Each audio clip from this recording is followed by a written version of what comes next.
We'll call to order at 6:02. And for the consent agenda, Lieutenant Don Valley acknowledged traditional territories, including the 7 regions of southern Alberta, which includes Blackfoot Confederacy members, Kainai First Nations, Southern Dakota Bear, Chiniki Western First Nations, the Dene of Tsuut'ina First Nations, and the Métis Region 3, and all those that make Treaty 7 lands their home. That's the fastest one I ever did. We will look to adopt the consent agenda, but we're going to move off the West Winds 2.1.e correspondence. Slide that into. Thank you. I guess we'll put it 9.7. 9.7? Yeah, 9.7 is good. West Winds. And we have a motion to adopt as amended. All in favor? Thank you. Get a motion to go into flow. Do that. Renee gives us that. All in favor? You adopt the regular first before you get closed. Yes, yeah, that was good. Yes, correct. Yep, we'll take a motion. That was Brenda. That was mine. And all in favor? Brenda, good. And now we'll have that motion to close. Jonathan gives us that at 6:04. All in favor? Good, and that's the FOIP section 27.1.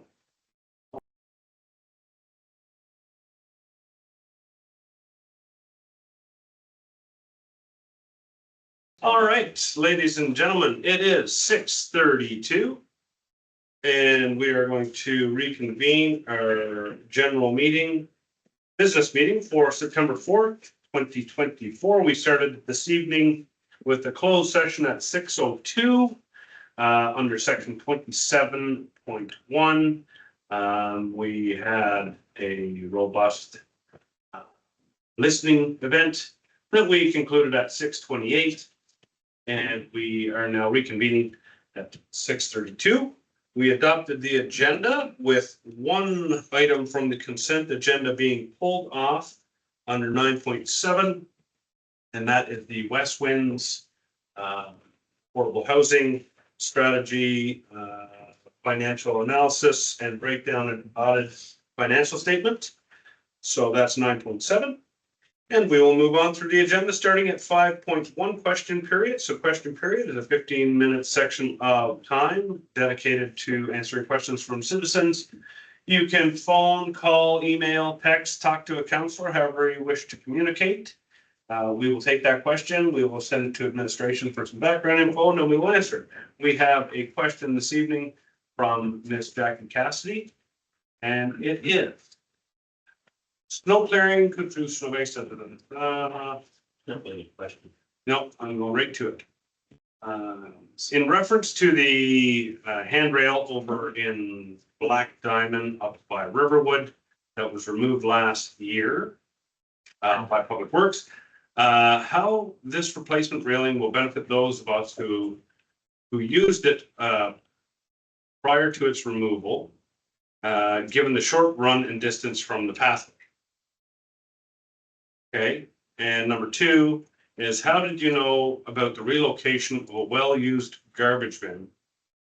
How did you not know about the relocation of a well-used garbage bin, in reference to one of our employees, from the start of the pathway between Riverwood and Willow Ridge on 3rd Street, across from 3rd Street, sorry. Why was it done, please? Was it removed? Pardon me? Was the garbage bin removed? The garbage bin was removed. It's across the street. It's across the street. It's still does. Literally. So there, it's junk. Yeah, it's across. Yeah. And so we do have a response. We want to stick it up on the old I screen. can read it actually. You know what? That'd be great, Jonathan, if you could. So in response to the question here, our Public Works Manager, Craig Beaton, provided a detailed response to the question, and I will read it for purposes. Regarding the stakes were placed along the trail to identify the location of the rail posts. The railing will be mounted to the side of the post facing the trail surface. This should place the handrail approximately 18 inches from the edge of the asphalt surface. The rail will commence at the beginning of the steep grade from the bottom and continue to the end of the grade at top. There's reasons for this. First of all, the rail was at the immediate east edge of the trail, which restricted our ability to remove snow from the entirety of the asphalt trail surface. As a result, the remaining snow left behind on the trail surface would melt across the trail surface in the sun, creating an ice surface that created a greater hazard to residents and more ice maintenance for staff to manage. Removing the railing allowed the staff to clear the entirety of the asphalt trail surface, excuse me, therefore eliminating and reducing the ice conditions of the trail and the slope. Secondly, and quite importantly, may I add, there's no safety legislation in place that requires a handrail for a trail surface. Other than a staircase, railings are not required. A railing in this environment is actually considered by most in the industry a liability, as users may slip and hit their heads and or pull muscle joints in the events of a fall. Plows will push snow from the railing side of the trail to the west side of the trail. And very significantly, the cross slope of the trail runs to the west. This will prevent a snowbank from forming under the railing. Regarding the question about the garbage can was removed due to several complaints of odor negatively affecting residents. The waste can was pressure washed twice, and parks increased their service cycle prior to the decision to move it. I will work with our park supervisor to relocate the waste can onto the trail rather than across the street. Thank you, Mr. Can I have a follow-up on that? You can. I really appreciate the work our Public Works is doing and the safety factor that they have tried to work on that hill is significant, taking into multiple considerations. And I appreciate the response that Craig Beaton continues to provide regarding this and the diligent oversight that is being provided. We're going to have 30, 31 degree weather this week, and I'm pretty confident that the rain is going to be in place for winter. Yeah, no doubt. You know what? I'm gonna hammer on to the backside of that one and give a big congrats to Public Works as well. But a little bit different. You know, as councillors and as mayor, we get side swiped by residents quite often. Sometimes at the grocery store, sometimes at phone, and so on. And sometimes I've been at the work site on the phone for an hour talking to residents, just trying to listen. And some of their concerns are valid, and sometimes they're not valid. So today I have to say that I had a faux pas, and I took this resident's concern and I forwarded that message on to our staff through the CAO. They spent upwards to 2 hours managing this particular item, only for all the information to be for naught. So it was a giant tax on our administration to basically chase down a ghost. And for that, I apologize. So I think it's very important that we acknowledge that, you know, we do get lots of messages and lots of concerns, and sometimes those are extremely valid. Sometimes we have to take a little bit of time as councillors and maybe say, if it is this important, go to the website or phone the office. There's a complaint line, there's a complaint form. Take the time to fill it out, and then it will be addressed through appropriate channels. So I expedited a concern that was not necessarily relevant. And so that's my bad, but I think it's a good learning lesson that for administration, for sure, to say, yeah, you know what? We're not going to take them all as the big black bag and go hardcore to find something that's not even there. So the complaint line's there. I think we need to push people towards that and make sure that they use it. So anyway, just wanted to let you guys know that. So thank you, Jackie Cassidy, for your concern, and for Craig and Public Works for their diligent answers and work on this particular file, which I'm sure will be concluded very shortly now that the survey stakes are in. All right, moving on. We have no statutory hearings and we have no delegations. We are on to 8.1 bylaw 2024-79 to amend council bylaw or committee's bylaw. Mr. CAO. Thank you, Worship. So just to recap this from the last meeting, this is the bylaw for the Municipal Planning Commission, and the big item that came out of the last meeting was 4 members of council, 4 members at large, 1 councillor, Councillor Holiday, had indicated perhaps there ought to be some further council consideration on the number of councillors. So our planning manager, Carrie Florzone, is on the phone, so any questions you may have. And she's put some pros and cons to both options. Excellent, thank you. And a very simple, straightforward, nice little report. Pros and cons, Cindy, I'll let you speak to it and we'll go from there. Yeah, I think that this will be a better committee if we have everybody on council up to speed, so we're not having to be redundant in council meetings, trying to get those two other members up to speed. So I'm happy just to make this motion, so we can spend time on other agenda items. Option one, that council give bylaw 2024-79 to amend bylaw 2023-23, the council committee's bylaw first reading.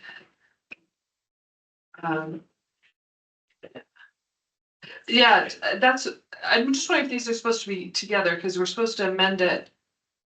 Is there an error in this? Nope, you need to give it first It has reading to and then be- amend it. Okay. All right, so first reading is up. Any questions, concerns? Okay, all in favor? And that is all opposed. One opposed and carried. All right, now. Now. Oh, no. Yeah, so yeah. Yeah, I can go ahead and do it. Just a reminder, you can't show up, it's okay. The council amend the terms of reference for the municipal development plan steering committee by A, amending section 4, membership and composition to replace 4 members of council shall be appointed to the committee, with all members of council shall be members of the committee.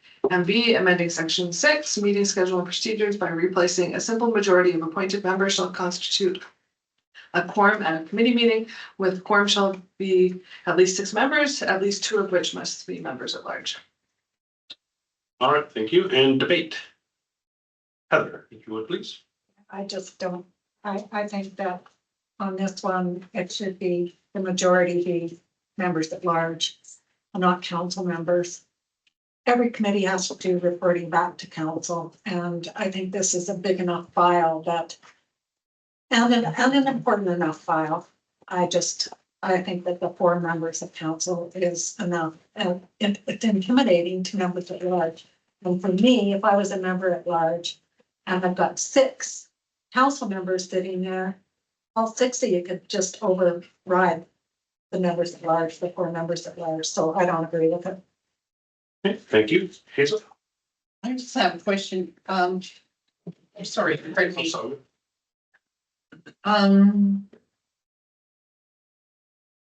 should council consider amending the number of members to appoint all council members to the NDP? Will it need to advertise for 2 members at large?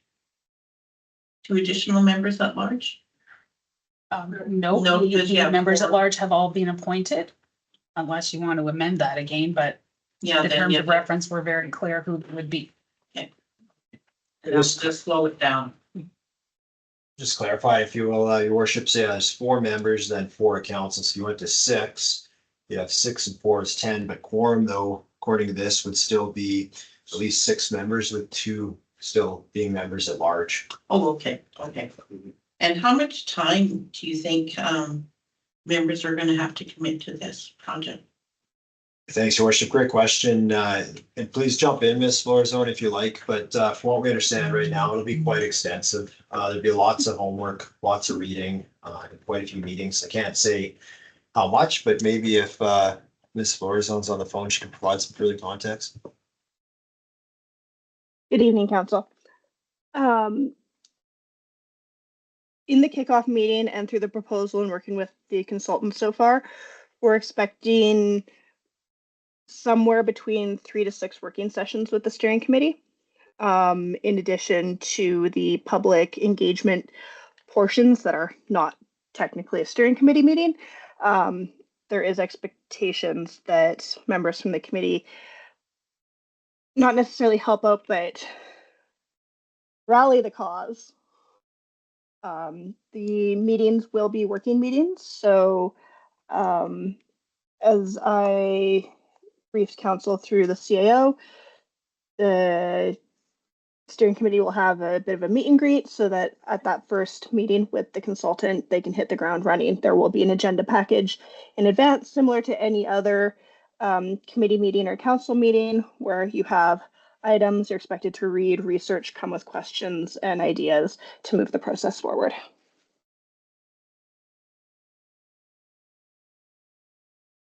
Okay, thank you. I'm gonna go to Jonathan. You've got to follow up or just get it right. Go ahead, Jonathan. Yeah, I fully understand and share similar concerns to Councillor Thompson.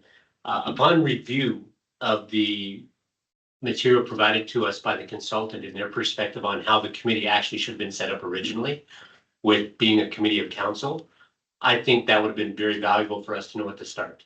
Because when I look back, and I'm very cautious in doing this, but we folded the EDAC and lost really solid people, like tremendously solid people, and we had applicants filling their space. So we've lost a good pool of people to work on the EDAC, tremendous amount of people. Then we did the same thing with the MPC, and we lost at least 2 other valuable members at large. And so going back in history and being very cautious about that, when we set up the finance committee, it was my same concern that the finance committee should have been a committee of council, focused solely on those financial pieces. And when I read what the consultants had to say about the MDP development and the responsibility of council, they made it very clear it was a committee of council. Now, I'm not putting a monkey wrench in the plan to fully, because we've lost some really good members at large. I mean, we've lost at least 6 members at large who were serving us on 2 separate committees, doing admirable work. And we stood down those 2 committees when this committee should be a committee of council because of the work involved and what the MDP is our responsibilities. So we can't go back in time. The next best scenario is to make sure council is involved in this committee as a whole. And that it would be the only reason I'm supporting this motion. Okay, thank you. Hazel, did you have a follow-up? You're good. Brendan. Yes, just a couple loose comments here. I agree with Councillor Thompson as well. Being a part of the CAO committee, that was a big job for a select few councillors. I think that the committee did well. Stand behind Adam big time. And when the important pieces had to come back to council, they did. So, I'm also looking at this from not only staff time, but from council time. The more council we have involved, the more per diems there are. So, from a budget standpoint, if there's only 4 of us instead of 6, we're going to save a little bit of money there. Not a whole lot in the grand scheme of things, drop in the bucket, but it does save some councillors some time, and the reports will be forthcoming too. So I agree with Councillor Thompson. And I also think that sitting on the MPC, I know that when we were getting towards the end of it, our members at large are feeling a little bit like, what are we even talking about now? Because you guys have already made your minds up. And that came through quite clear with the members at large.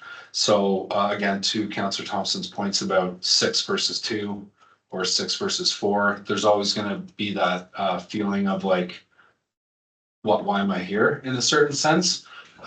Even though you might get the most qualified and the most confident members at large, there's still going to be some times where it's like, no, this is the direction we're going. And the members are going to be like, okay, I'm glad I had my 2 cents, but at the end of the day, it didn't matter. So I'm in support of the original motion. And close to Cindy. Yeah, we have to remember that even if we had more members at large on this committee, they could make decisions. They send it back to council and we all hate it and send it back because we weren't involved, all 6 of us, in the MDP process. So you can imagine the inefficiencies that's going to create if you try to have more members at large. This is 6 versus 4. We know very well who these people are, and they're very strong, have great opinions. And we are really good as a council at hearing everybody out. I've changed my mind a bazillion times because of something somebody has said at a meeting, ideas that have been brought forward, and that we're much more collaborative, I think, than I think we sometimes get credit for. And so I see no problems, all 6 of us working with the 4 and coming up with something great. You have to remember, as as members of council, we've sworn to do what's best in the best interest of this municipality. And we're absolutely accountable because we're elected. Members at large don't have that same, they haven't sworn an oath, they haven't got, we haven't got they haven't got the responsibility and they're not accountable to the electorate at the end of the day, like we are. So we should be the ones heavily involved from day one, learning. And if you're gonna have to read through all of these documents and come up to speed, it's a shame that you didn't get paid the per diem to go to these meetings and hear all of the background before you had to come to a council meeting to vote on it. I don't think it's fair, because if you're not getting paid and not going to those meetings, you know, if you're just gonna skim through it and vote on it at a council meeting without doing all the homework, that's frustrating.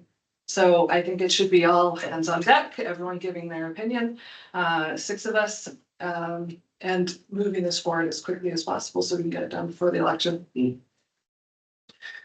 Well, again, excellent debate. I actually was in favor, then I kind of sided with Brendan, and then Cindy came back and hammered out a good one too. Like, that's a great debate. This is why our council is good, because it actually puts solid thought behind all this discussion. So with that, we have a motion on the floor. That motion is to A and B to amend section 4 membership composition. I will not speak to it. I will simply vote. So if we're all done, all in favor? All opposed? And that is carried 4-2. Okay, I'll do the next one. Sure. Seeing that we've moved that motion and carried it, I'll give motion, step number 3 here, that council give bylaw 2024-79 second reading as amended. Thank you. Any further discussion? Seems to be carried unanimously.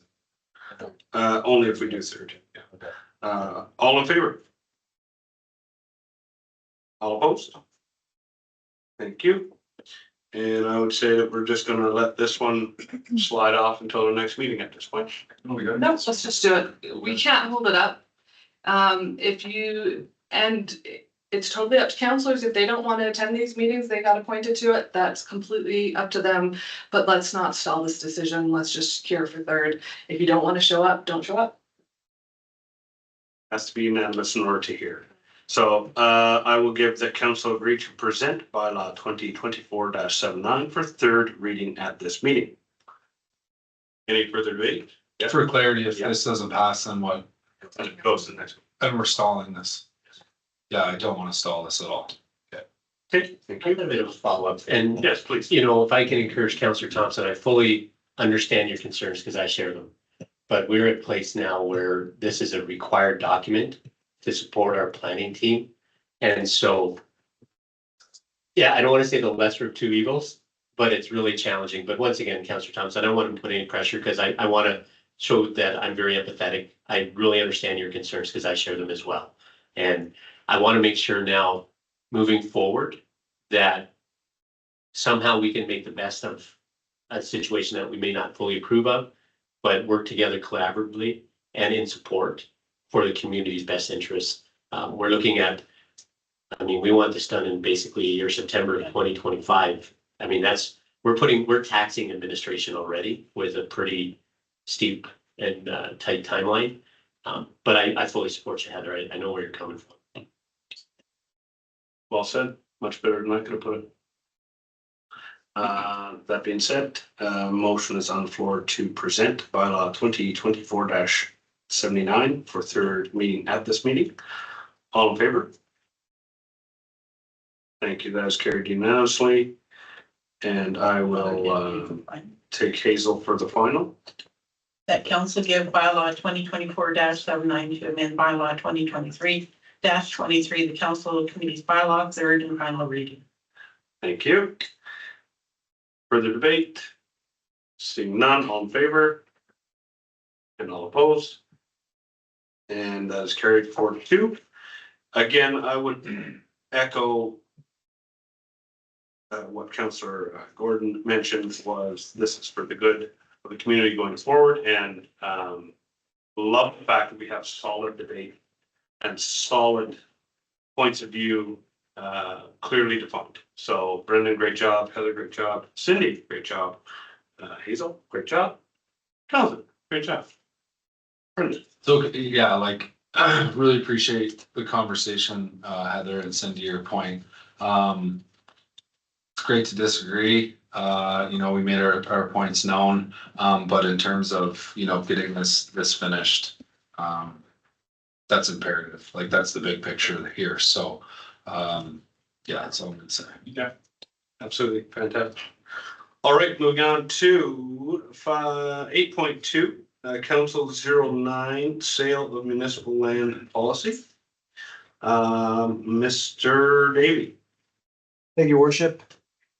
So this policy is it's mostly just housekeeping to align both previous towns. So this one essentially mirrors the former Turner Valley policy and procedure. Now we want to make it Diamond Valley complete. And I just want to make or note too that this has no impact on the ongoing process to redesignate this land, which should come before council later this year. Excellent. Cindy, you want to speak to that? Yeah, I'm very happy to see this. We have it before. It's good. That council adopt the council 019 sale of municipal surplus land policy as presented. Thank you. Debate? All in favor? That is carried. Thank you. 2025 budget guidelines. Mr. Davy. Thank you, worship. Before I Oh, we got a bin coming down. turn over to the CFO, I just want to make a few comments. So This is really about the discussion tonight is all about the guidelines that's going to start driving the budget process. So really now, between now and let's call it the end of the year, the budget really is going to be the main effort for board administration. So the intent here is to get the feedback from council on what you'd like to see in budget 2025. And then we go back, work on that and bring that back for the first draft at the second meeting in October. Before I turn over to Vin, I'll just mention a few things. So the following considerations or assumptions are being built in pending council feedback.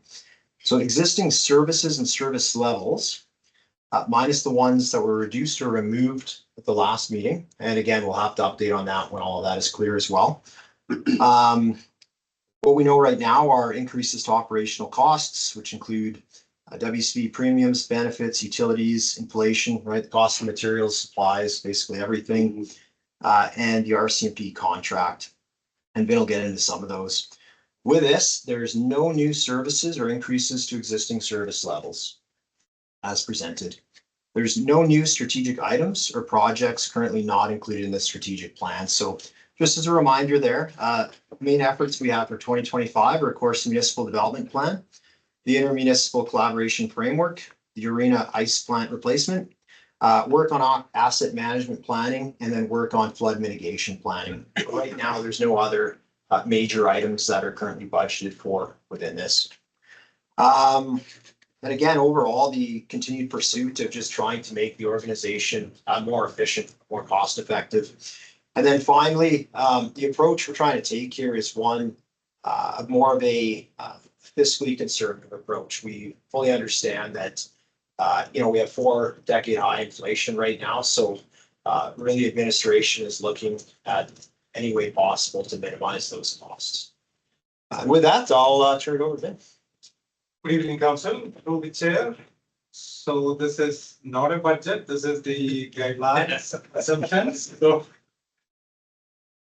there are 43 pages overall, so I will touch base with the main points here.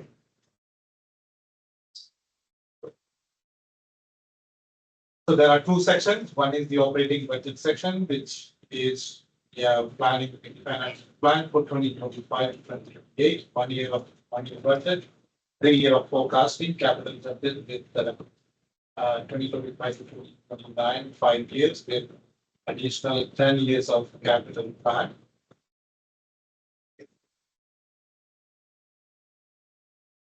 And it's almost the same thing, but in the operating budget section, there will be classified under the business units, then the category.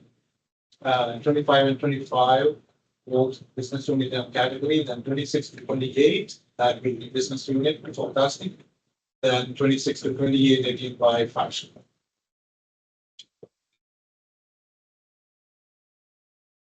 So this is the timeline we are looking for. Today, the first one is a candle or square. September 4, that is today. So we are presenting the budget assumptions and guidelines. The plan is if we get and gather all the information, so October 16th, we will be presenting the first draft. Then we have some time before getting the final approval from the council. Just point of clarity. So as we go through this document, I'd like to let people go through. So I'm going to encourage council to make your notes if you haven't got them already made. And then once you're done, then we'll come back. And if there's things we want removed, then we need to have quick council discussion on that. So we can just, I don't want to cut them off and say, oh, let's talk about that one right now. Let's mark them down. Then we can rewind, hit them, remove them or keep them, and then just go through. Sound good? Yeah. Okay. Floor is yours. Oh, just kidding. Okay, go ahead, Jim. Okay, so these are the legislative requirements, 2A3.1 with subsections and which says there should be a capital plan as well as the financial plan.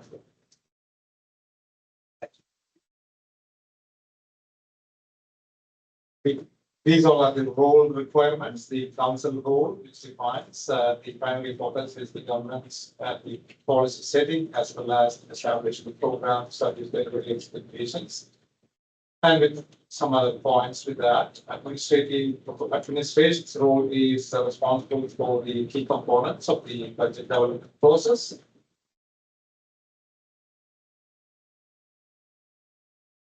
So overall process, this is a big process which started from July. There was some preliminary budget discussion. We did internally as well as the council. Then we are in the middle now, the fifth point, September council meeting, representing the financial plan assumptions and guidelines. Next week onwards, we will be at managers and finance team, CAO, we will be coordinating to get the data, putting into the system, making sure everything makes sense. Then our idea is again to come back to council to present the draft. Then most probably in December, we will come back in case if needed, the final draft or the approval of the council.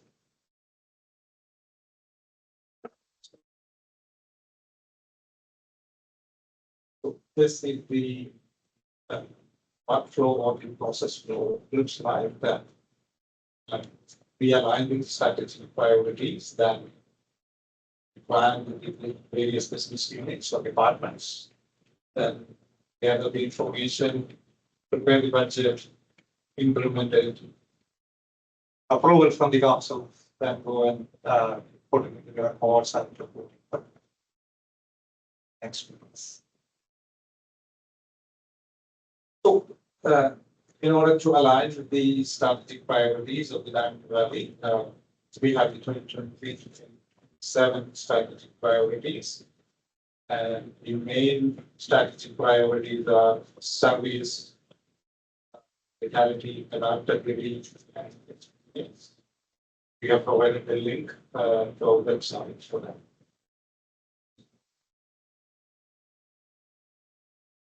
Twenty 24 budget snapshot. This is just as a graphical presentation. We can see that the two big main bars are one is taxes, 48%, and the other one is the sale of goods and services, 31%. That is the utility and other services. Sale of goods and services. So both together is the main contributors.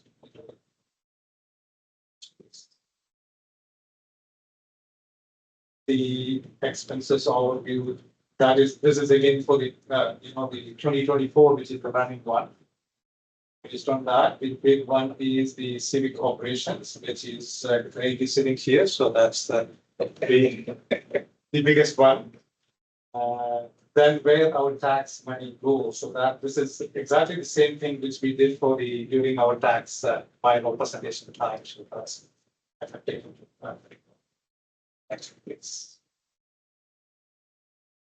So this is a snapshot, like most of them are like wherever we gather the information or assumptions, we put some ratio or some comments there.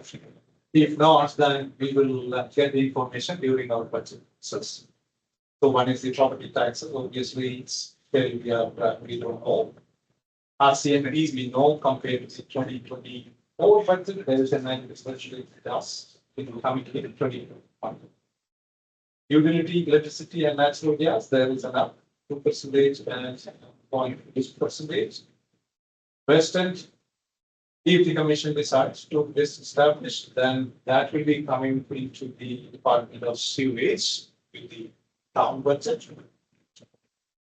As discussed with the management, the various department heads, we would like to see the IT budget as a separate standalone budget. The reason for that one is then we know exactly how much the IT contributes as an expenses, and obviously there will not be any revenue associated with that, but would like to know that as a separate item. Then the changes, which is basically the last meeting that the council decided, one is the defense, that's it. Then community support grant, which went with the budget. Then the major operating expenses and employees, which we will discover during the budget process. Third party joint billings, which the current ones are Sheep River, Foothills Cemetery, Track, Town of Overcoats, Garbage Recycle, Foothills County. Again, if there are any changes or if we have some ideas or some information, we will put that into the next budget. Town utilities, we did council passed the new rates for the 2025. That will be coming into the picture. Any new staff requirement for the town, we will discover during the budget process. That we just want to mention that. Next, please. And the master fee schedule, that is on the ongoing process, which we will be bringing that for the council approval later stage, but the departments are discussing, and if there are, we are identifying any changes or ways needed to be implemented, then we are putting that one and we'll forward that one later. Consumer price index and inflation, current 2024, we sit at annual basis, which is 3.257 for Alberta currently. So the administration would like to replace 3% as an inflation base for the 2025 budget.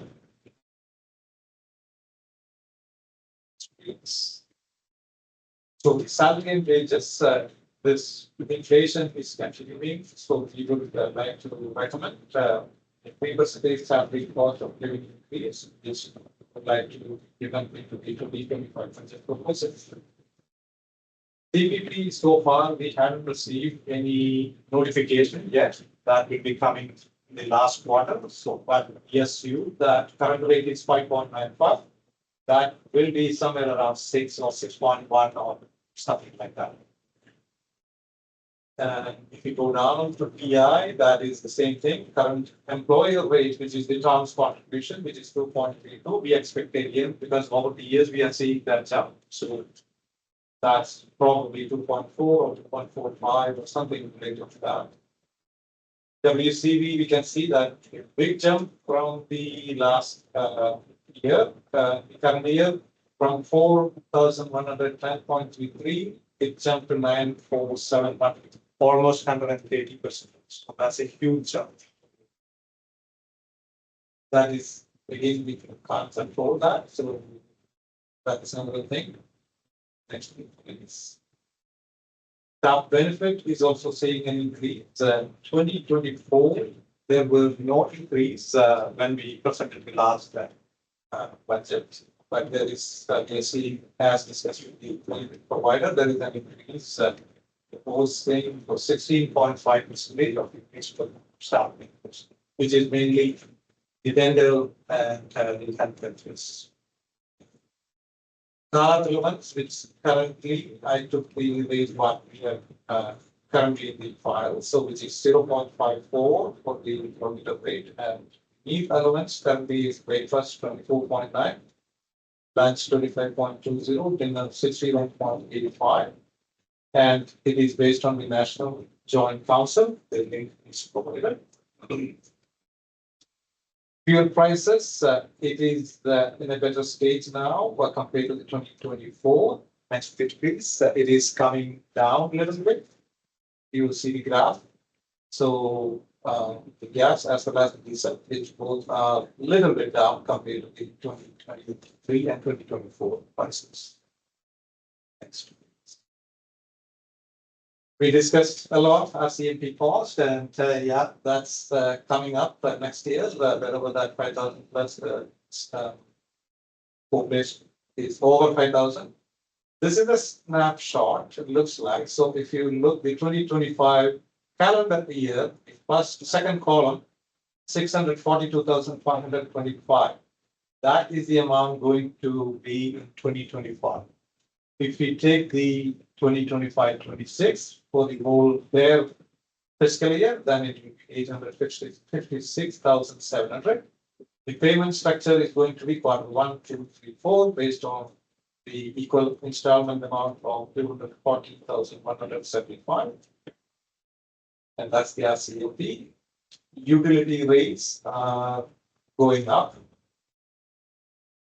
So there is a comparison chart here, 2025 gone up 777,000, 26 as discussed with the utility provider, that is going up again, 27 going up, 28 I took based on the ratio between the 26 and 27 for our calculation purpose. And now the gas, next page is.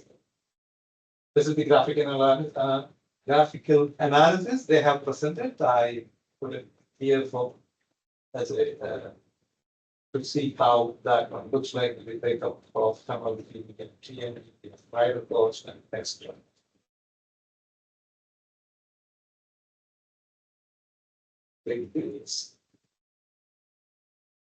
And next we have same thing, 2025, it is going up from 92. Next year, 26 is 98, then 27, 106, 28, 115. So between 28 and for the 28, I took the ratio between the 26 and 27 to get some number there. Next. This is again the presentation. If you look the carbon tax, which is this right hand side second column, that is coming to page 3,342. That's for the year, next year proposed amount. $33,092,000 purchase. Yeah. 33,342. Yeah. Yeah. Oh, it's coming up, so unbelievable. Yeah. I think an election's coming up. Yeah. Yeah. Yeah. After the announcement today. Pulled the rug, yeah. And that rate is increasing every year. So this is post 2025, so it's going up. That's wild. Yeah. 25 town utilities, water-based sewage budget, which the council passed last meeting. And I took this snapshot from that as it is. So the waste we are still discussing in case we need to come back to the council, we will come back later if needed. Then the population assumptions, we don't have any other surveys. The last one did in 2021. And based on that, the population that time was 5,341. And I did a comparison of 1% increase over the years. And the next page will show you 2025, which will be 5,558. And if that ratio goes well, then the 2024 currently is 5,550. And there are some numbers down there, which I took from the Statistics Canada.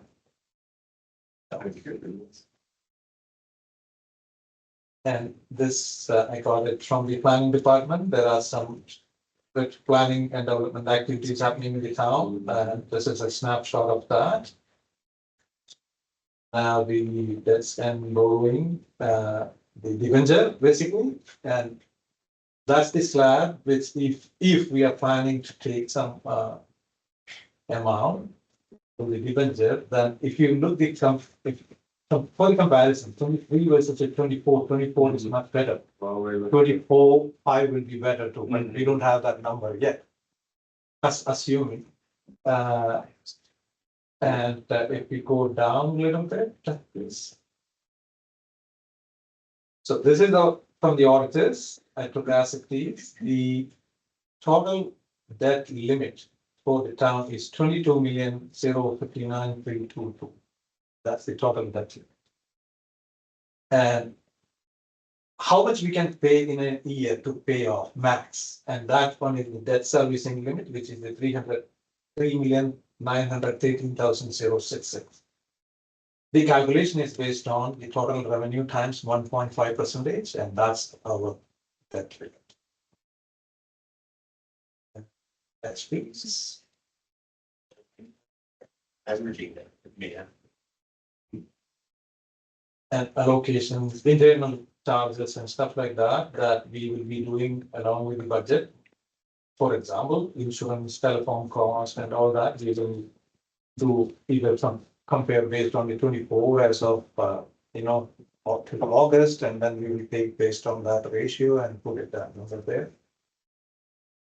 The major expenses, one of those is the municipal civic operation expenses, maintenance expenses, stuff like that for the operating budget. So we just mentioned that there. Next page, please. And this one is the current rates and fees, which may change. So we are still reviewing that to bring it back to the council. So this is the current status. Sorry to jump there too, man. Just a reminder too, we're bringing back the master fee schedule later in this fall. So it'll be a fairly comprehensive overview, and that'll be probably we'd be looking for general feedback tonight on that too, but at that meeting, there'll be ample opportunity to really dive into that as well. Yeah. Thanks, Adam. So next page, please. Yeah, there are several pages of this one.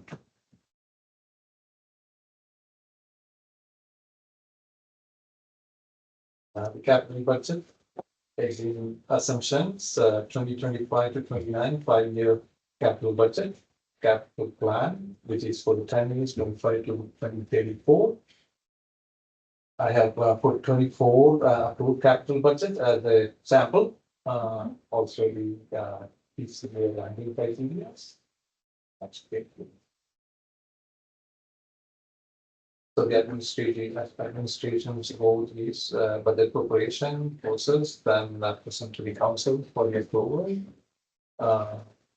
We go through several criteria to identify where and which infrastructure area needs the capital funding. Then based on that, we will prepare the capital budget and will present the cost.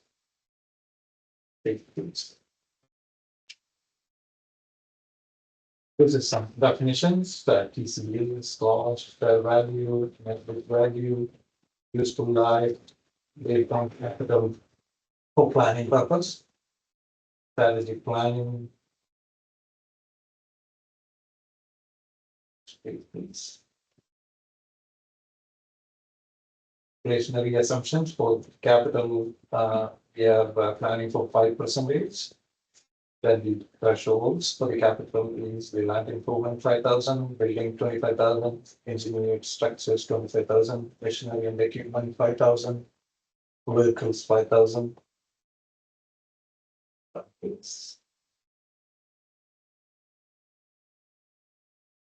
And these are the major asset classifications: engineered structures, building, machinery and equipment, vehicles, land improvements. Then the capital asset issue, if that is a study alone that will not be going into the capital assets, that will be treated as an expenses. Next, please. And the ranking criteria, how do we rank? One is obviously non-discretionary, which is council directed, then any mandatory ones, federal, provincial, and GA-based, and any critical operation program.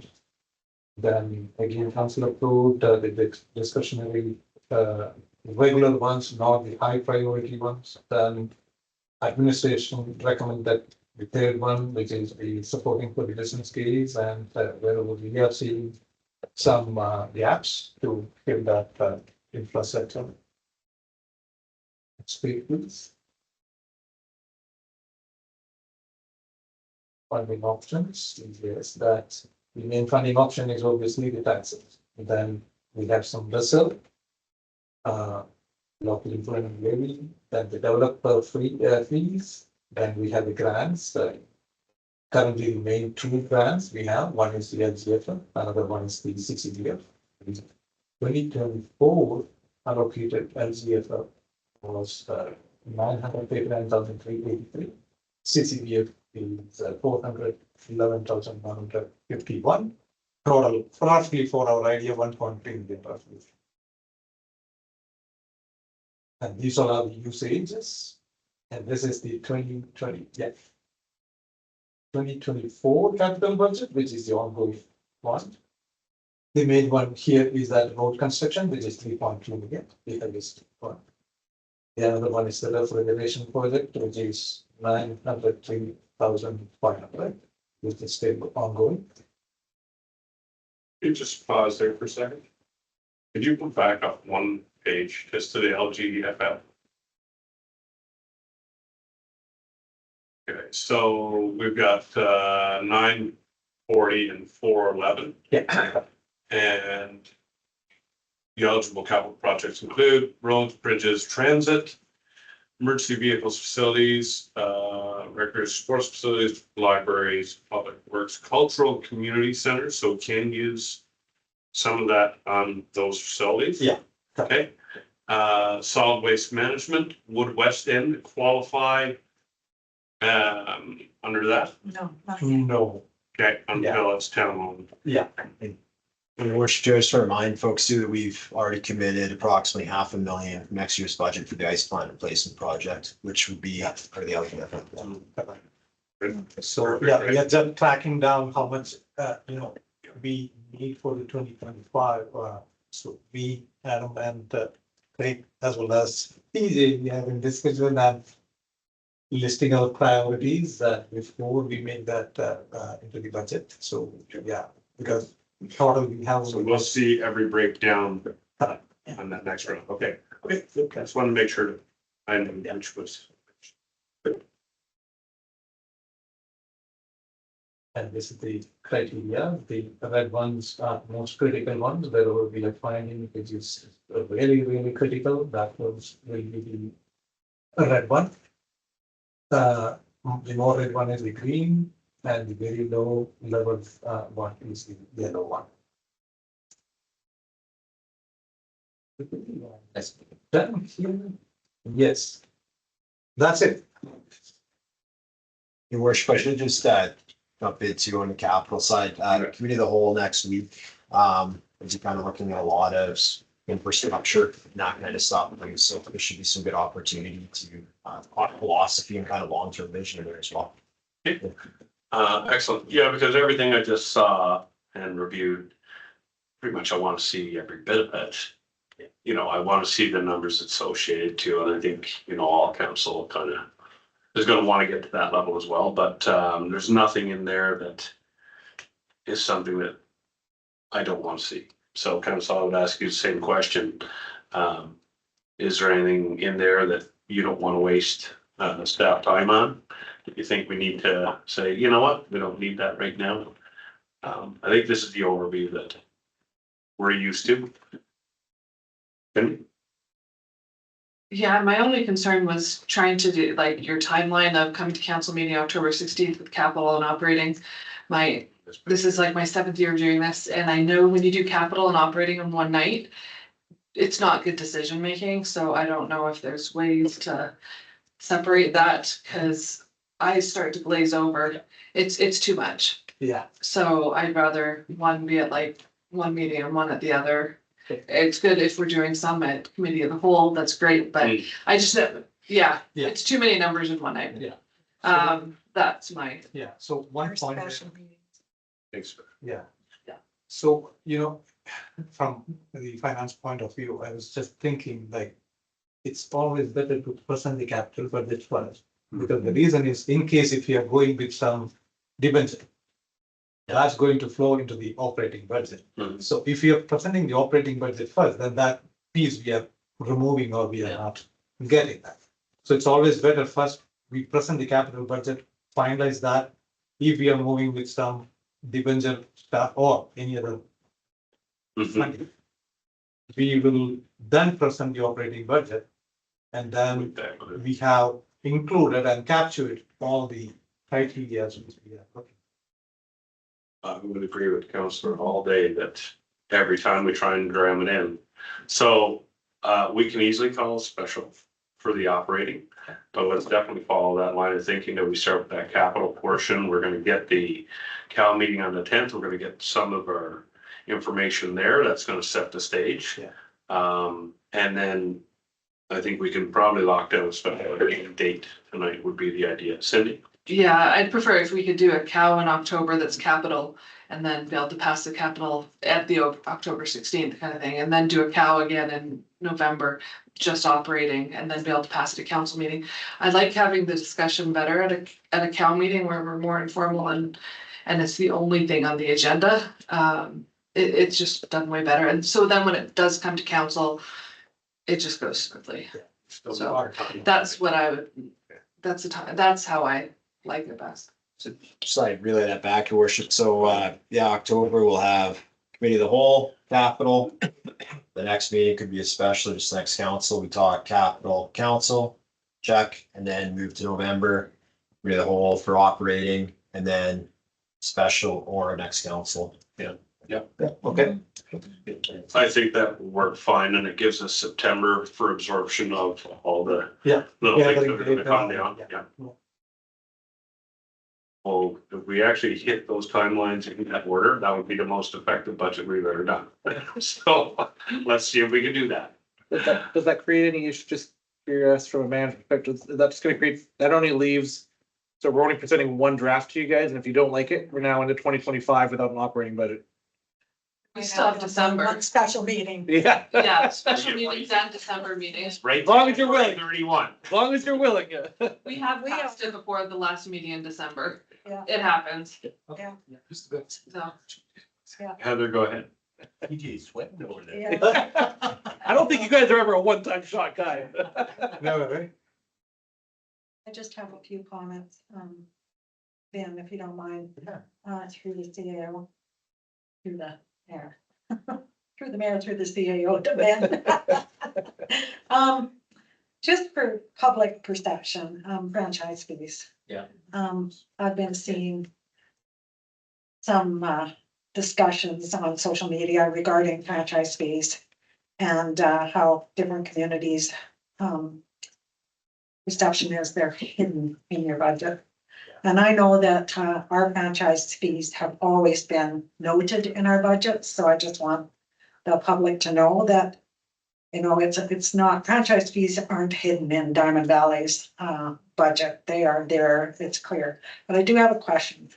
What does Diamond Valley use franchise revenue for? Which line item do we use, or is it spread out amongst other things then? So the franchise fees is included in the general fund. It is part of, along with the taxes. So what that means is, in that total basket, that will be funding anything that remain unfunded. So it's not going individual basis, but from in that totality, that basket is funding anything which is Okay, not. that's perfect, thank you. And I'm fine with a 3% rate of inflation added to the 25 budget. Especially with the CPI average of 3.257. But I don't think that we should bind, administration to a 3% increase. Because when you're looking at CPP, 4% increase, and then we're looking at carbon tax, which is almost an 8% increase, and all those things. So that's just my comment there. I don't think that because of what we did last year with the 0% increase, we're putting ourselves in a pretty precarious position if we continue down that road. We have to be able to fund things. We don't want to be in the position of Calgary, you know, with their big water main breaks and things like that, and have to go into big debt over that. And then another thing for clarity, debt payments fall under operating, and this is just for clarity for the public. Yeah. They're not, because they're funding a capital project, Correct. that doesn't mean Yeah. that that's a capital Yeah, price. So correct. yeah, that will fall under operating. Yes. So our debt repayment is an operating cost. Yeah. Also, another question, the West End Lagoon project, we have some, we will have some loans or some debt coming to the town once the commission folds. So are we planning on that in our budget? Because the West End needs to fold at the end of this year. And so then consequently, those loans will fall back onto the town. So our current ratio, current limit, debt limit is 22 million. So let's say if West End is going with a 5 million or, you know, the debenture, then that will bring down our limit a little bit. So we will have still a balance of 17 million. Right. Roughly. But my for utility rates and all that for public perception, once again, we are transparency for that matter, is we are going to get those loans. Those will become an operating cost. And we are planning for that in this year's budget. So that's just my comments.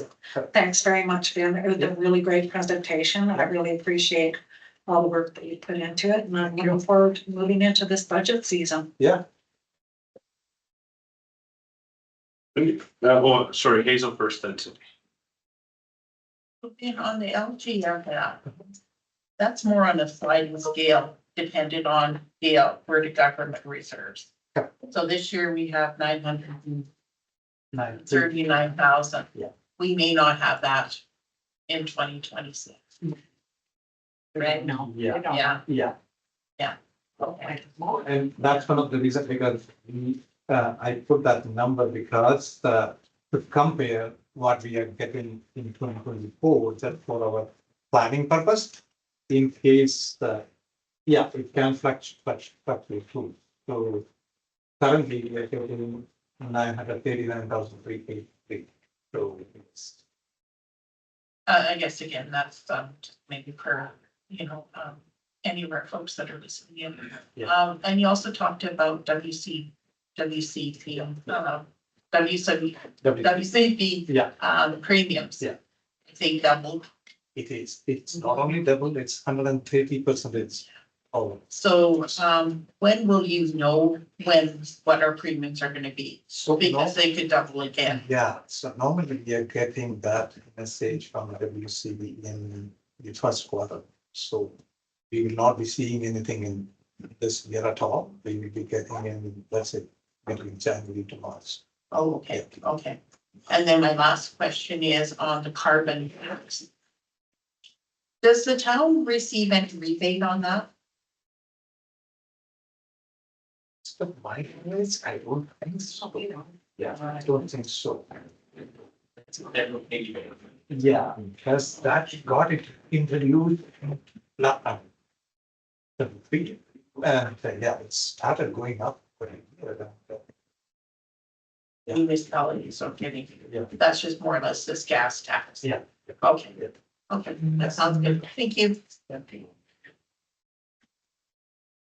Thank you. Cindy, go ahead. Thanks, Hazel.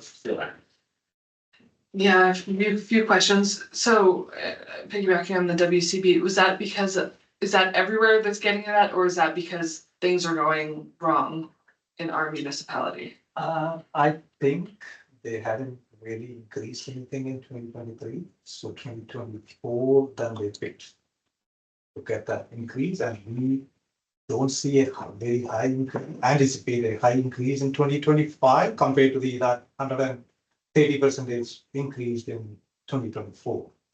So that was generally, most municipalities were getting that. That's not because we're having accidents or No, or things like not that. because of that. It's not because of claims on our side. Correct. Okay, that's like a general. Yeah, correct. Okay, so the 3% inflation, and I think this is a problem because this question comes up every single year, that we need to fix our budget package. You're only applying to 3% inflation if you don't have accurate forecasts for that number. So it's, right? Correct. Okay, that needs to be written in the, because a counselor asks that question every Yeah. single time. Yeah. It's, if you have the actual number, if it's gonna be 8%, you're gonna put that in, but you're not gonna tack on another 3%. Correct. That's only if you don't know. Yeah. Right, Yeah. so that, if there's a way you can just write that in year after year. Totally agree, because Yeah. we got that number of utility gas. Yeah. So we will take that number as it is, Yeah. and there will be a change because of any like West End and other contributors that would be separate, but other than after reducing that whatever the remaining balance, that will be the town's expenses. So wherever like that we are seeing and getting that information, we will put straight away into that without any additional 3%. Yeah. That 3% comes only into the picture where we don't have any idea. Mhm. And still we are trying to figure that. It's like for gravel. Yeah. You don't get forecast for that. Exactly. Labor, the 3%, it would be nice to know because we know inflation has been crazy. But, and I don't know if we have the data, just generally year over year, what it has been. Is that available or is that not? Did we give a 2% last year? Did we give a 1% last year? Just, because that's the number people in the community get really, they're at that one. So if we say, well, inflation was this, and here's what the wage increases have been historically, we're doing 3% this year. You know what I mean? Yeah. It's good for the public, because even I as a counselor, I don't know what have we been doing year after year. Yeah. So I will put it in to that answer like this. So, we did a little bit of, not in a broader way, a little bit of comparison study based on some other municipalities, and we understand, we need to keep our staff going too. We don't want to lose our staff. So in order to prevent that particular scenario, we need to have a little bit of, cushion staying that call out, whatever we can call it. And that's what we're proposing there. Yeah, I have no problems on the amount, and I'm hoping that, if that there might be like, if you have stellar ones and grid increases, that somebody might get more, somebody might get less. It's not across the board. But just generally to know, comparing the inflation rate every year and what our wage rates have been going up is a useful thing for us to know when we're faced with criticism over town salaries, right? So that's, another thing that's really important, because this comes up also, is we have one-time projects in 2024's budget. But then it kind of, when we're discussing 2025 and we're comparing, we need those budget numbers taken out, really. So we know, not taken out, but we need it listed. These are the one-time budget items that were removed from 2024 budgets, and now that department's now at this. Yeah. That's really helpful if you can display that in a really clean, easy manner. Because otherwise we feel like they get hidden and we put 300 grand for a project, and now all of a sudden that budget is keeps still being there, in that amount. Totally agree. Okay. Just as an example purpose, the typical example is the MDP that expenses which is going to hit this year or crossing over to the next year, but that is not going to come in 2025 at all. So. Yeah, if that can be clear and concise going forward, that'd be good. The electricity franchise fees, to me, and maybe the discussion, it's kind of here, it's kind of later, but it's kind of relevant to budget, because if you look at of what we're paying for electricity is a lot of money. Yeah. And I don't think residents really, 777 going to 800, Yeah. that's that's Yeah. a straight. Yeah.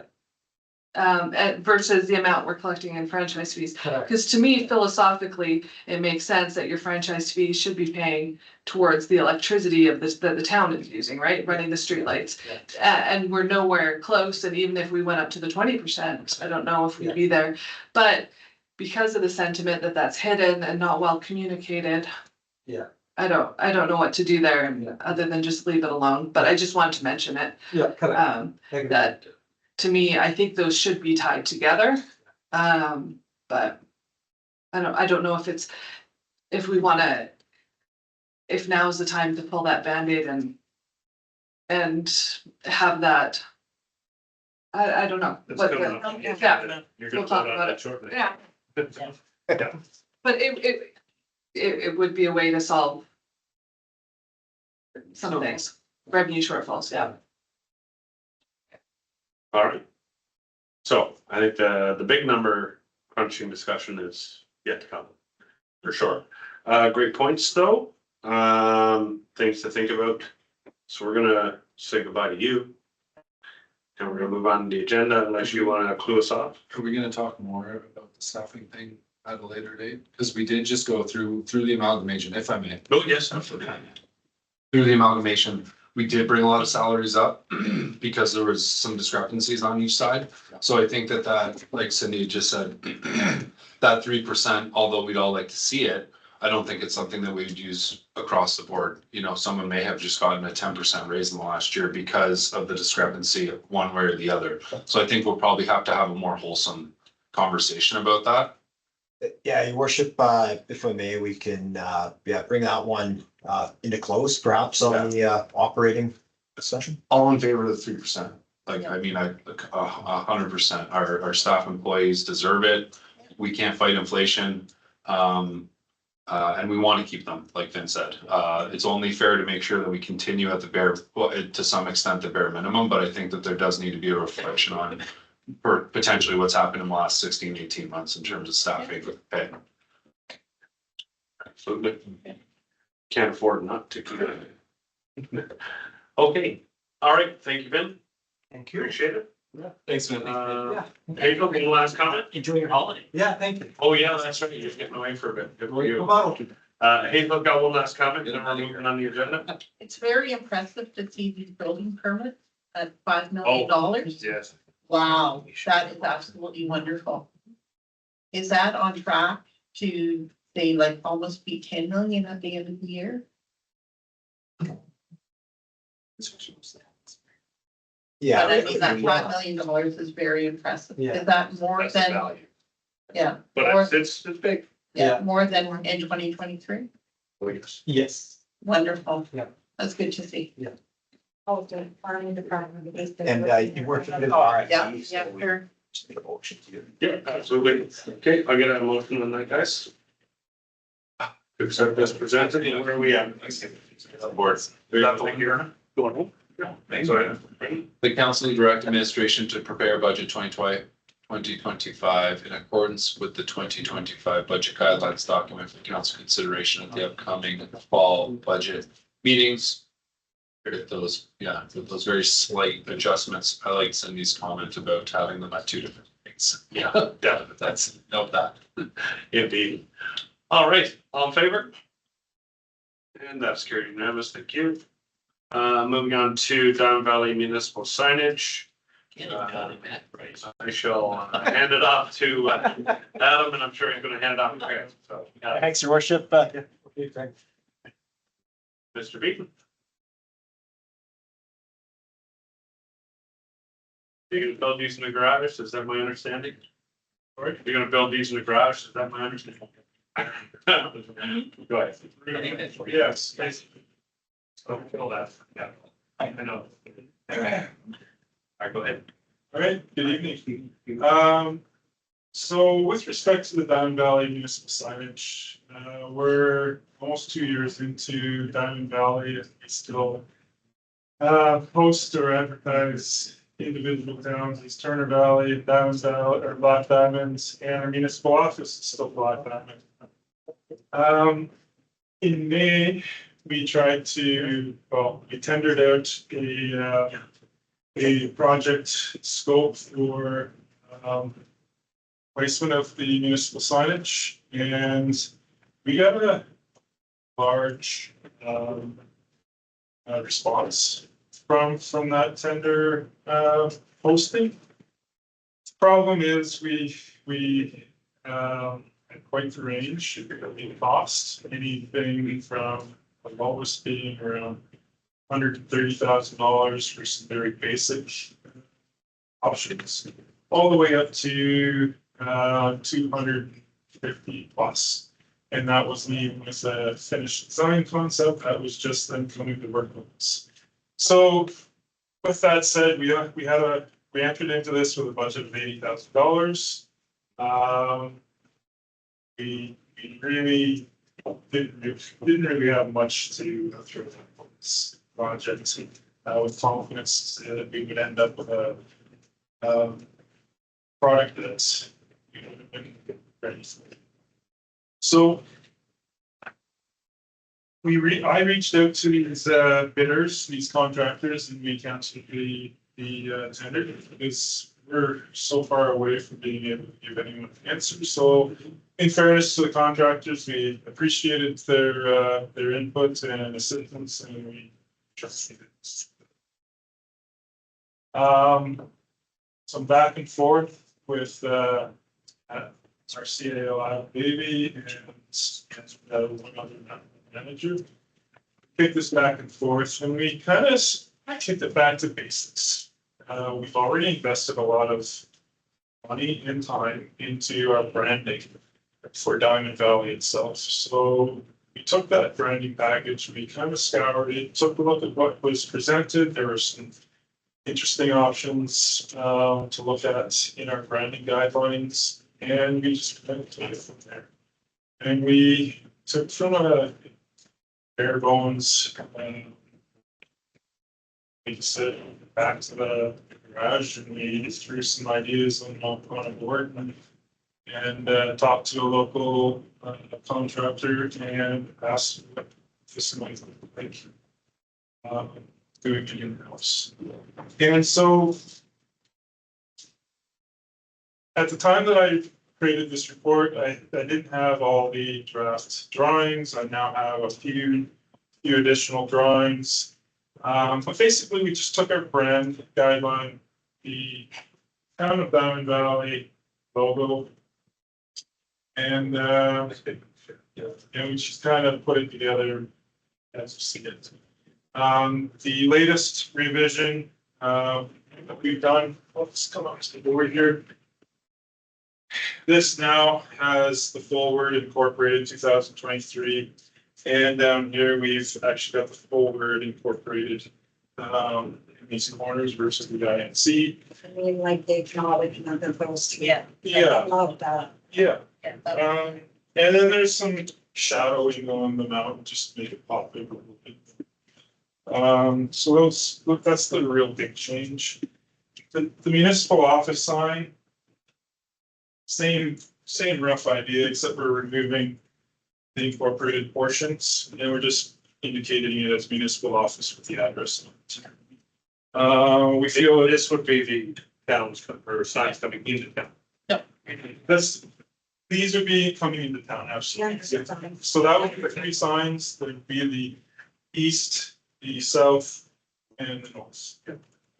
Okay, and we're working on something for the electronic sign board, because currently there's a double-sided sign there, whether we just remove it or replace it with something like this. But I guess the basic story here is that we feel that we can do this in-house at a reduced cost to the town. We have an $80,000 budget. We could probably do this in around the $12,000 to $15,000 mark. I think can cut out black iron type thing. This would be an aluma board sort of product. It's reasonably durable. It would be thicker, a little heavier than your typical aluma board signs. There'd be some layering to it, so it would to be sort of, but it would have a little bit more depth to it. And we get the color. And you definitely. Almost sounds too good to be true. Yeah, it looks really good. Coming from the guy on the Black Diamond side that has to look at that, those signs on the east side of town. Go away. That's Those be going away. On the east east side side. of town. There's two welcome to Black Diamond. So that is a very interesting component to this whole process. We haven't really delved into that conundrum yet. Yeah, you can leave. Let's change that. It's just a waste. It's tough. We could probably try and incorporate the existing sign base. Insert this into that structure. Okay. The concept from my perspective would be to remove the structure on the south side of the highway. Clean up the structure on the north side of the highway and incorporate the sign into it. There's gonna be a lot of hard feelings perhaps around the loss or the change of that, because it was such an iconic piece to the entrance to Black Diamond. But that has long since changed with the last renovation to those signs, and I can't guarantee what the structure beneath the last renovation looks like after that renovation. There's a lot of materials and with respect to the north sign, the sign on the east side of former Turner Valley would just be removed. The existing sign on the north side of Turner Valley would come down. Some of that could be repurposed as the naming structure for the sign. And again, the install of all this would be in-house with our public works teams. And materials would just be purchased in-house. So the only thing that would be designed would be a local sign shop. Okay, so just follow up on that. Brendan, Heather, Hazel, Sydney. Got a lot of confidence in you, Craig, and if you believe that you can make it look this good, then you've got my full support. This is fantastic. I appreciate that you've really, at our, our utility rate review, people kept saying that, think outside the box, think outside the box. This is like a testament to that. $80,000 to, let's just call it 15. This is a big check mark and a big win for the community. And I'm really excited to get these done. So kudos to you, man, and the team. Thank you. Heather, Hazel, Sydney. Just not sure who we could hurt any feelings for, because those didn't used to be welcome to Black Diamond signs. Those used to be gateway, welcome to gateway town announcement. So do what you want to do as far as that goes. This is just great. I really love it. And like, you still have, like, you can get the signs made, et cetera, for like 15,000. You still gotta buy materials to install and make them look lovely and everything. So, I mean, the $80,000 budget should do it this way. I think that's wonderful. Thank you. I just got an idea to throw out. Yeah, I know. I know. I'm gonna say, you Everybody. can't beat this price. I'm very interested in what you're about to say. No, what I'm about to say is that the former towns of Black Diamond and Turner Valley are no longer. We are Diamond Valley. So we do have entrance signs that says, welcome to Black Diamond, Turner Valley. Is there any chance that administration would think of selling those signs? Because they would be like memorabilia, nostalgia, Hey, your worship, if council wanted to provide a motion to look into that, and we could look at some sort of auction. Yeah, like investigate, like just to ask, maybe just for administration just to investigate if this is a possibility. Because maybe once you get taking the layers off, you may find that it's not that easy of a task. Because I would rather see that than have the signs be put into the boneyard and cut out. Or, anything like that. The Rolex sign just sold for $500 and they've been open for a year and a half. I would. So I turned buttons. yeah, Wow. even if you got $500. Yeah, that's what I mean. I mean. Yeah. I like it. Good idea. Cindy, There you go. make a motion at the end. Yeah, I have a friend that was buying Wood King stuff, so signs and Yeah, such. I do have, it kind of hurts me because we spend so much money on those Turner Valley signs. So and I don't know how the greens match or if those are paintable, if we could use the one coming to the east side on the north side of the Black Diamond entrance. I'm not sure, but as long as you know that you did the RFD for those and convinced us all to buy them. So obviously if you can use them, I don't know how much love there really is for those ones coming into Black Diamond, but I sure would love to have matching. Like, it just looks better if all of our signs the same coming in. Yeah. So I don't know, cause I know those ones were expensive, the Turner Valley ones, that if we could get a third one, cause you need 3 big ones, that they all matched. That's my preference. I love the budget 13, whatever. But if there was just a little bit more and you get 3 matching nice ones, to me, that looks much more professional. Same Yeah. base. Yeah, because Yeah. we can still deal with the other signs later, Yeah. like the Welcome to Black Diamond ones, look, you can leave those there right now. I like the idea, Yeah. put the 3 Yeah. matching ones throughout, north, south and east. Yeah, I don't know. I'm happy to leave this into admin's hand. You have the budget, you have our opinion, you do what's best. But I just want to look professional.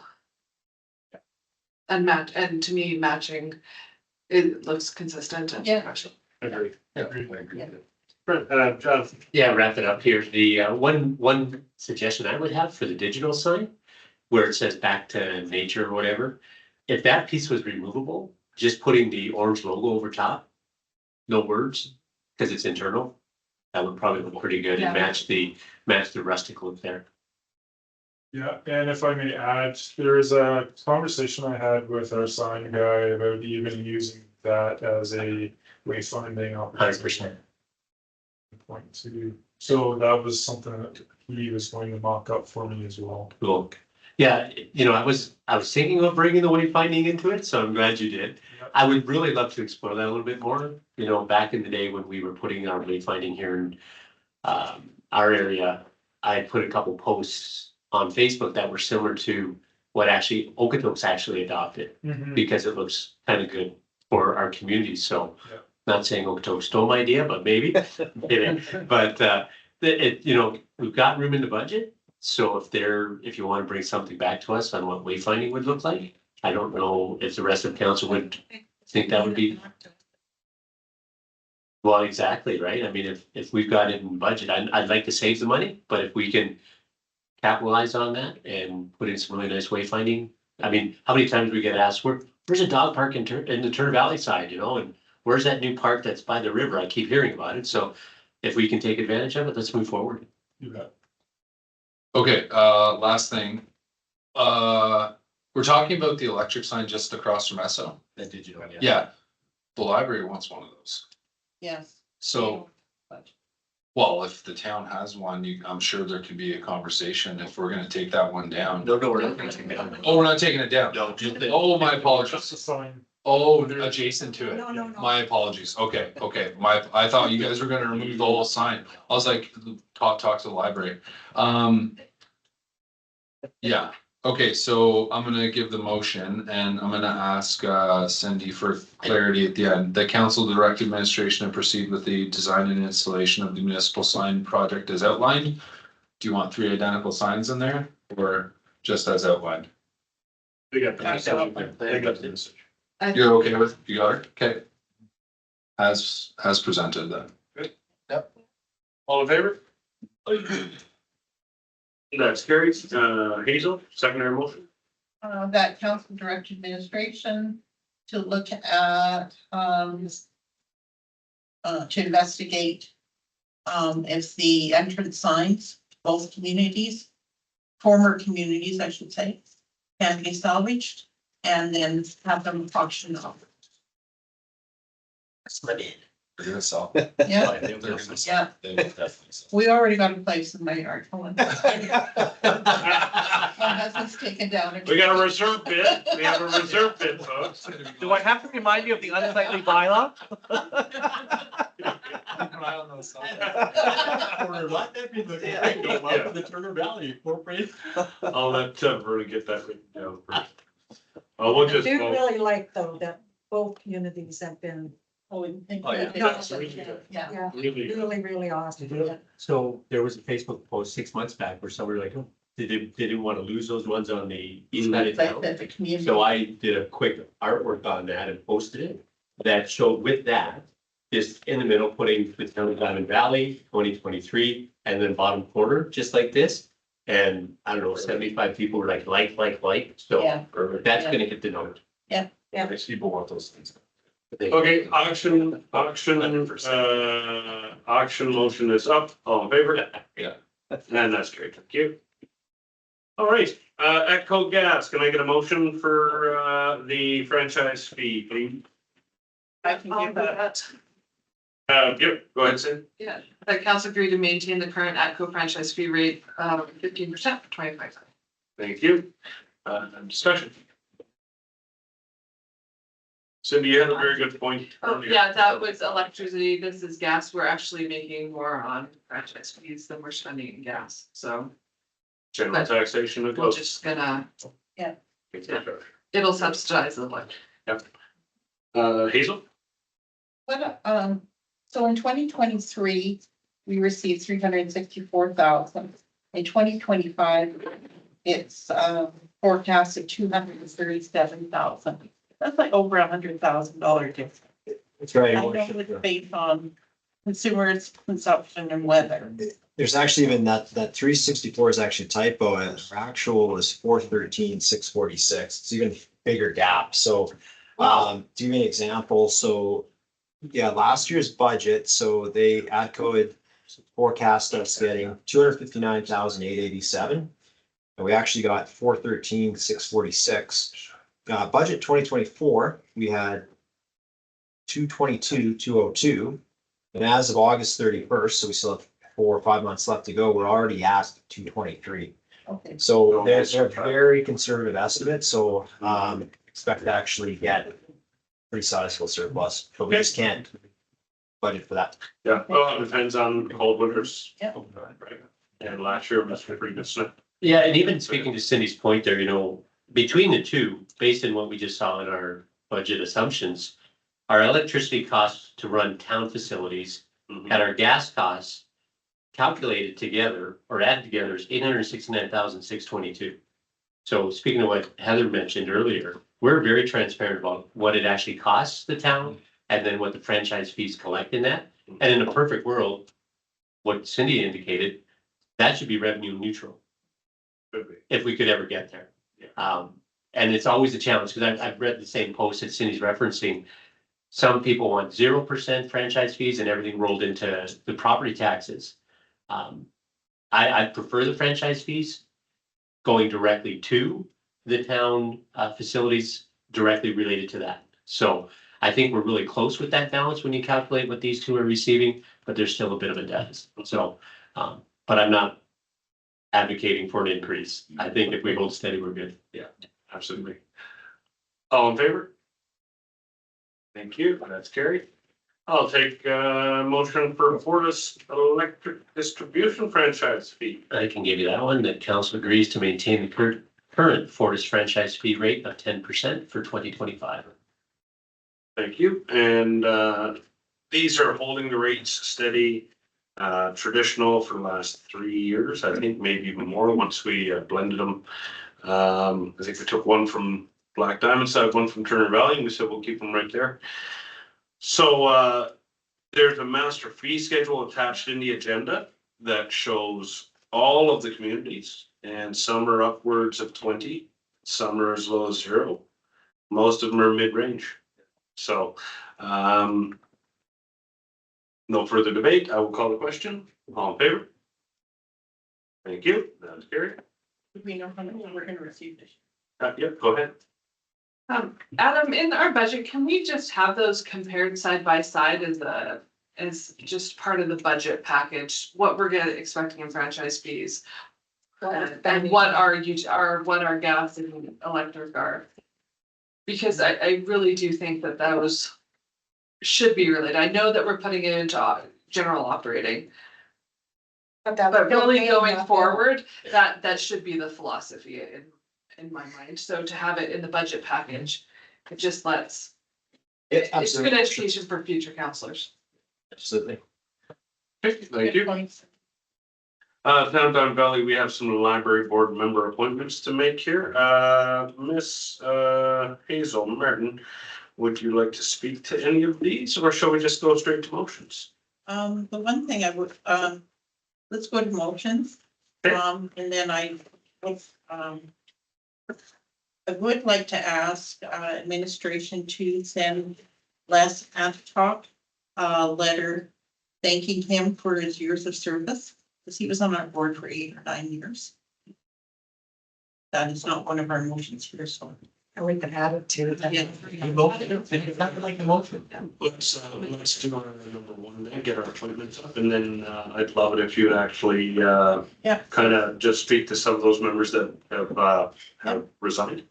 Perfect. So we are really happy to have Ted and Nadine both come on board to the library board. They both bring a lot of value. Ted being a former counselor, so he has that background, and Nadine at one time worked in the library. So we're very fortunate to have them come on board. We are still looking for a member from the county, but we haven't been able to find one as of yet. All right. Then I will go straight to number one. The council appoint Ted Payne and Nadine Russell to the Town of Diamond Valley Library Board for a term commencing September 4th, 2024 and ending October 31, 2026. And I would say the same as Councillor Martin, that these two individuals bring a wealth of experience to the table, and I'm sure that the library board will benefit from it greatly. So any further comments? Straightforward, I think. All in favor? And that's carried unanimous. Thank you. Yeah, he did. Heather wants to go first. Hazel. The council extend the appointments of John Waring, Wendy Portforce, and Andy Lees to the Town of Diamond Valley Library Board for a further 3-year term commencing November 1st, 2024 and ending October 31st, 2027. All right, thank you. Any debate? Straightforward again. Cindy, go ahead. I just wondered why you're appointing new people for less for till 2026, and then these ones who are extending are 3 years. Like, what was the rationale? Because of when they started. So they started in I think John Waring started in 2023.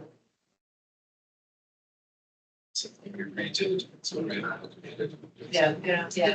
So, yeah, I just thought you were It's all about the staggering, so we have to have some, they can't exceed 3 years at all, not even by a month, they won't allow that. So we've got a bunch that were appointed right at the beginning for the full 3-year terms, and then we've got some that were 2 years to make up that difference, and so these guys are kind of fitting in that 2-year. And we're all by the books now. Yeah. Well, wondering why new people would get a longer term than old people, because they might get tired quicker. That was all my, but if you're happy with it, I will. No.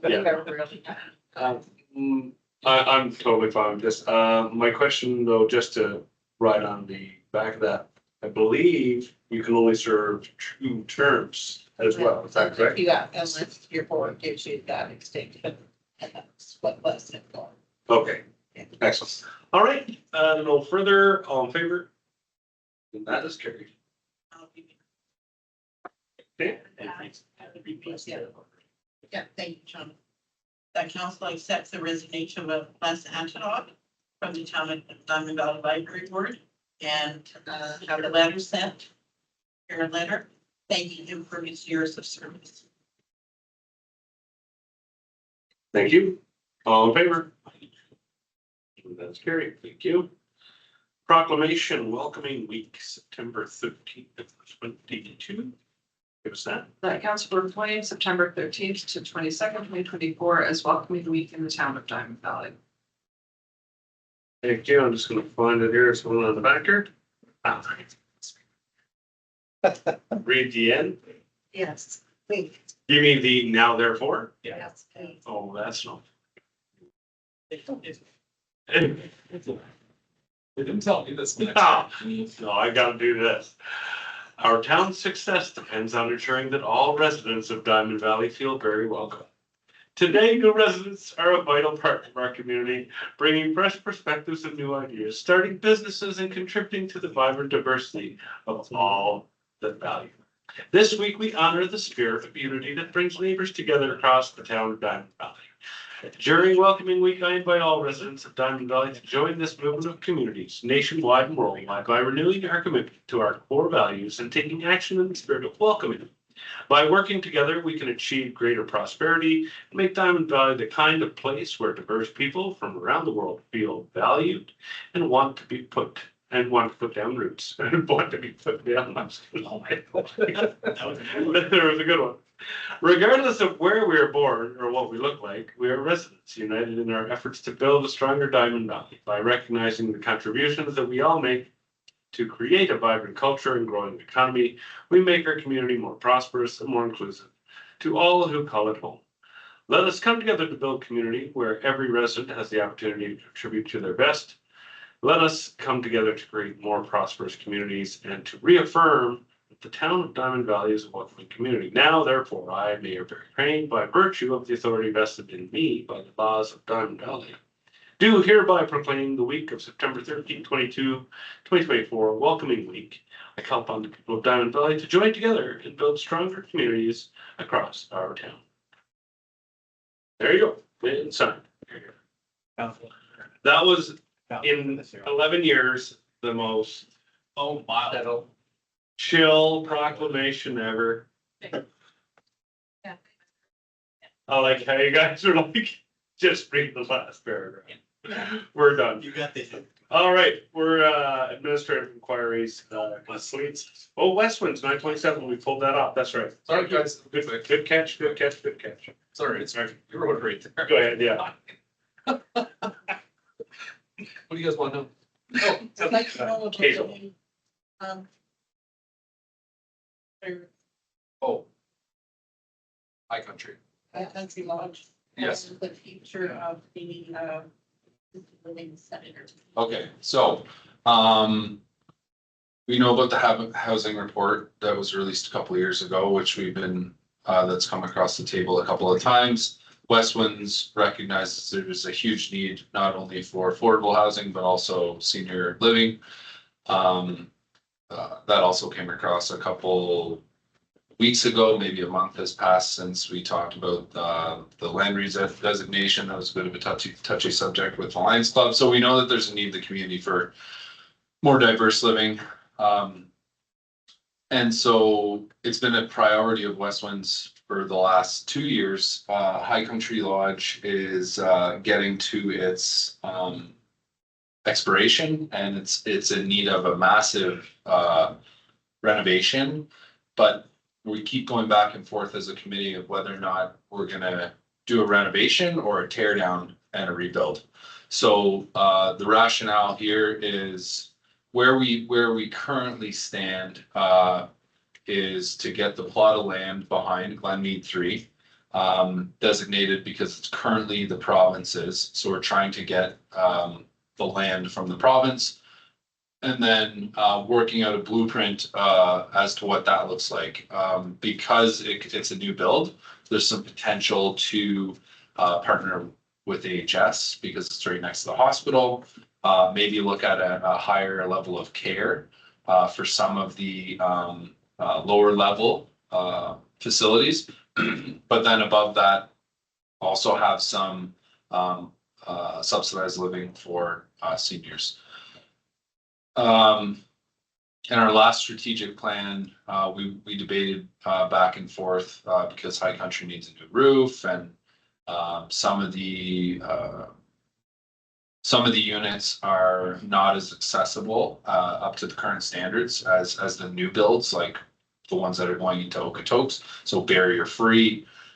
They've come a long way.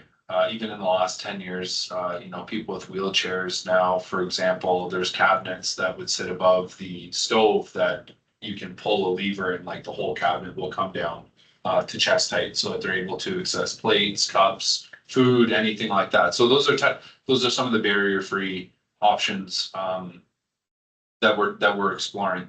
So as it stands right now, we'd like to continue working with the province to get them to get that done. Council has supported West Winds every time that they've asked for a letter.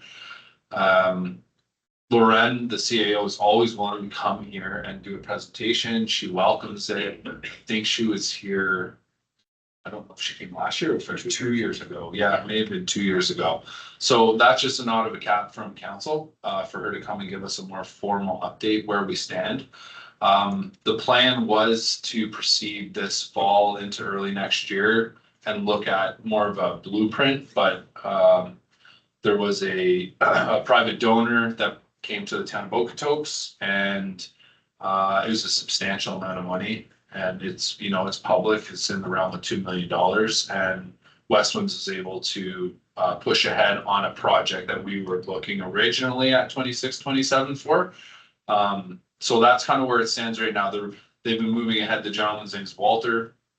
They've got a plan in place, and they've got the blueprints and everything in motion. Engineering's been done, so they're trying to press ahead as quickly as they can with that. And as soon as, that gets going, then we'd be looking more heavily at High Country Lodge as a committee. Just so that council is aware of the priority here too, is that they own 8 detached houses, and we've also looked at selling some of those homes in order to push ahead. Because right now West Winds is they've got a massive project going on across from No Frills. Like a massive project that's gonna start anytime. Yeah. So, and there was, Okotoks is a much bigger player than us, obviously, the land that they were able to obtain from the town of Okotoks and the tax breaks and the partnership, that Okotoks has been able to provide for West Winds has really been outstanding. So, if we'd like to see things move ahead quicker, that's one of the things Lorraine would say is what can you guys do for us too, right? So that also comes down to a conversation with the residents.